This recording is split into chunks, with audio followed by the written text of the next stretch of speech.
M. Couillard avait dit pas de burqa, pas de niqab, pas de tchadar. Le tchadar est prévu et autorisé en vertu de ce que vous avez présenté hier. Monsieur Arcan, ce que nous avons toujours prôné, c'est des valeurs d'inclusion, des valeurs de tolérance, des valeurs d'ouverture. Puis le projet de loi prévoit que l'agent de l'État, le fonctionnaire, doit agir avec neutralité. Puis le gouvernement... C'est pour ça que je vous pose comme question, Mme Vallée. Est-ce que le tchadar est permis? Comme gouvernement, on doit montrer l'exemple, donc on ne doit pas favoriser ou défavoriser. Est-ce que le tchadar est permis? Nous avons des règles très claires. Les agents de l'État doivent agir avec neutralité. Mme Vallée, je vous pose une question simple. Là. Est-ce que le tchadar est permis? Monsieur Arcan, on ne légifère pas sur les morceaux de linge. C'est pas, le projet de loi, c'est pas ça. Mais non, mais moi, je veux savoir, là, moi, je veux appliquer votre loi. Je comprends que burqa, niqab, c'est couvert comme visage. Je comprends que c'est pas autorisé.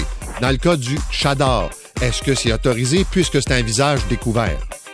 Monsieur Arcan, les vêtements ne sont pas visés par ce projet de loi. Non, mais votre loi, elle va... Madame Vallée, arrêtez de prendre le monde pour des imbéciles. Votre loi, elle va s'appliquer. Une employée de l'État qui arrive avec un tchadar, est-ce que c'est permis ou pas?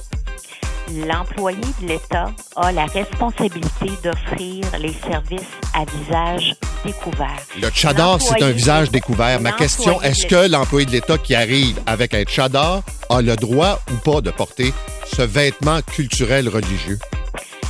Monsieur Arcan, actuellement, là, vous me demandez de légiférer, sur des hypothèses.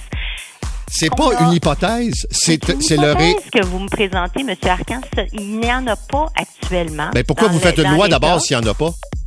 Ce que nous avons, c'est un projet de loi qui vise à encadrer la prestation de services. C'est ça qu'on a fait. OK, mais madame. On ne légifère pas, puis on ne veut pas revenir dans le débat où on était il y a 2 ans. Non, mais ma question, elle est simple, là, parce qu'une loi, par définition, quand elle est adoptée, elle doit s'appliquer. Alors, moi, je suis une employée de l'État et je veux porter le tchadar. Est-ce que le projet de loi que vous déposez prévoit que c'est permis ou c'est interdit? Monsieur Arcan, le projet de loi, là, prévoit très clairement que le visage doit être découvert. Le tchadar, c'est un visage découvert. Que la prestation de service se fait de façon neutre. C'est un projet de loi qui est inclusif, M. Arcan. Et là-dessus, là, je pense que c'est l'élément le plus important. Non, c'est pas ça le plus important. C'est que les gens veulent savoir comment ça s'applique. Est-ce qu'un policier va avoir le droit de porter des symboles religieux? Le policier est régi par un code vestimentaire. Et si le policier veut, pour une raison ou une autre, demander un accommodement pour porter quelque chose qui n'est pas inclus dans son code vestimentaire, bien, il devra faire une demande à son supérieur et les règles qui sont prévues au projet de loi vont s'appliquer pour l'analyse de la demande. Ma question, c'est pas ça. Ma question, là, est-ce que, oui ou non, un policier peut porter des symboles religieux? Les symboles religieux, M. Arcan, la demande d'un policier de porter quelque chose qui n'est pas compris dans l'uniforme devra faire l'objet... Mais elle sert à quoi, votre loi? Vous n'êtes pas capable de répondre à 2 questions de base. Je vous demande, est-ce qu'un symbole religieux pour un policier, c'est permis? Est-ce qu'une fonctionnaire peut porter le tchadar? Vous n'êtes pas capable de répondre à ces 2 questions-là.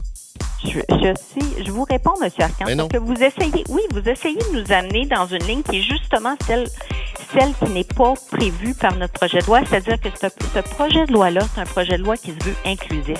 On n'est pas... Non, ça se veut un projet de loi sur la neutralité de l'État, et je vous donne des exemples de neutralité de l'État, des exemples visuels, et vous n'êtes pas capable de me répondre à ça. La neutralité, est ce qui est offert. Mais est-ce que, par exemple, vous réalisez ce que ça veut dire, un tchadar? C'est pas moi qui le dis, là, c'est Fatima Ouda-Pépin qui dit que c'est un symbole d'inégalité entre les hommes et les femmes, et c'est un symbole culturel imposé aux femmes. Allez-vous permettre ce type de symbole-là? Monsieur Arcan, il y a aussi un principe d'inclusion à des gens. C'est pas moi qui l'a dit, là. C'est votre chef. C'est pas moi qui l'a dit, c'est votre chef. Philippe Couillard a dit en 2014, pas de burqa, pas de niqab, pas de tchadar. Pas moi, là. C'est votre chef qui a dit ça, le premier ministre. Nous avons présenté un projet de loi. Est-ce que vous vous souvenez qu'il a dit ça? Inclusif. Est-ce que vous vous souvenez qu'il a dit ça? Monsieur Arcan, nous avons présenté un projet de loi inclusif. Un projet de loi qui ne légifère pas sur le vêtement qu'une personne porte, mais plutôt sur la façon dont les services Madame sont Vallée, offerts. est-ce que vous vous souvenez que votre chef a... Est-ce Est-ce que vous vous souvenez que votre chef a dit ça? Pas de burqa, pas de niqab, pas de chador. Vous en souvenez-vous? On a présenté 2 projets de loi importants. Et ce sont des projets de loi qui vont permettre notamment d'être inclusif, d'établir des règles qui n'existaient pas actuellement, On arrive à un consensus, on a discriminé. Vous n'avez pas de consensus, ma question, là, regardez, je vous ai posé 3 questions simples. Est-ce que vous permettez le chador? Est-ce que vous permettez des symboles religieux aux personnes en autorité? Et également, est-ce que vous vous souvenez que votre chef avait dit pas de burqa, pas de niqab, pas de chador? Vous avez répondu à aucune de ces questions. M. Arcan, je vous réfère au projet de loi. on ne commencera pas à statuer sur chaque cas hypothétique. Et ça, c'est important de présenter. Merci, Mme Vallée. Merci, M. Arcan. La ministre de la Justice, Stéphanie Vallée.